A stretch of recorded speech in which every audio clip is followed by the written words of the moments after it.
ठाकरेंच्या शिवसेनेचे नेते आणि खासदार संजय राऊत बोलतायत, थेट जाऊयात। काही दिवसापासून शिवसेनेचे अनेक प्रमुख नेते विदर्भात आहेत।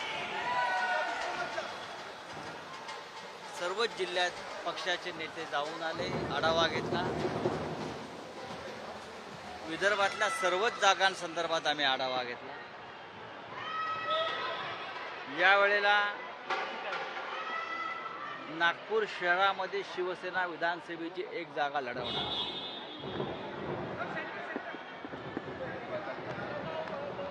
रामटेक विधानसभेची जागा शिवसेना लढवणार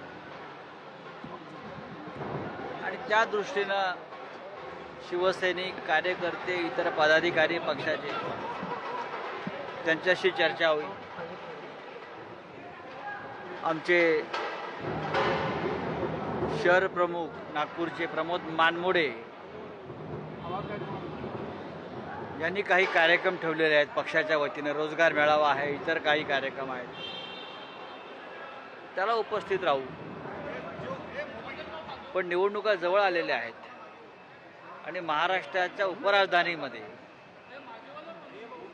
शिवसेनेचं गेल्या काही दिवसापासून जे काम चालू आहे ते पाहता महाविकास आघाडीमध्ये नागपूर शहर आणि आसपास आम्ही रामटेकची लोकसभा काँग्रेसला दिली, आपण पाहिला असेल। त्याच्यामुळे विधानसभेला आम्ही इथे महाविकास आघाडी म्हणून नागपूर शहर आणि ग्रामीण भागामध्ये विधानसभेच्या जागा लढवू। विदर्भाची काय, विदर्भाला घेऊन काय भूमिका आहे तुमची ओव्हरऑल विदर्भामध्ये?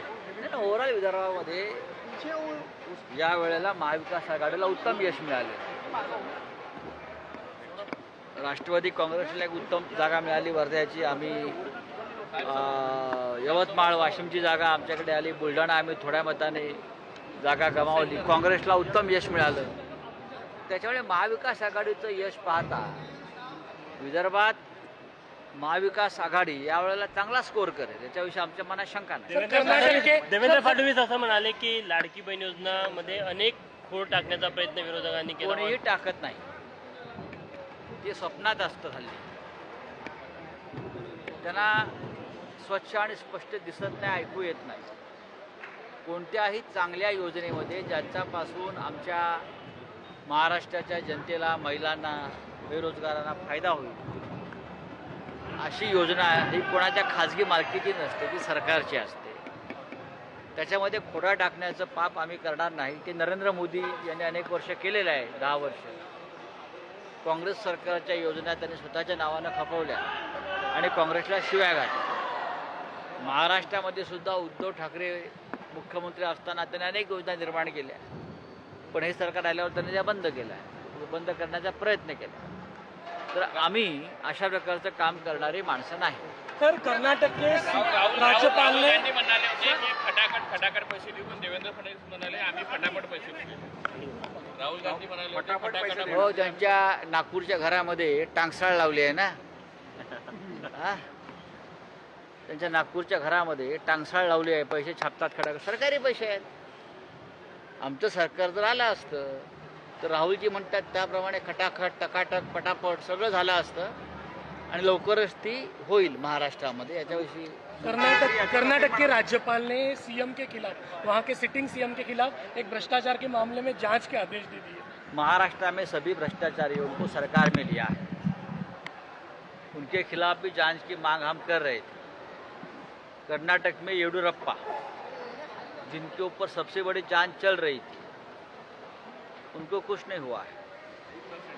हर राज्य में बीजेपी के हर नेता के ऊपर कुछ ना कुछ भ्रष्टाचार के आरोप चल रहे हैं, लेकिन निज़ाम उनका, गवर्नर उनका, न्यायालय उनके, तो कुछ भी कर सकते हैं ये लोग, कुछ भी कर सकते हैं। फडणवीस म्हणाले की आमचं काही चुकेल तरच लाडकी बहीण योजना सीट बंटवारा कब तक हो जाएगा और कितने सीट पे कौन लड़ाएगा?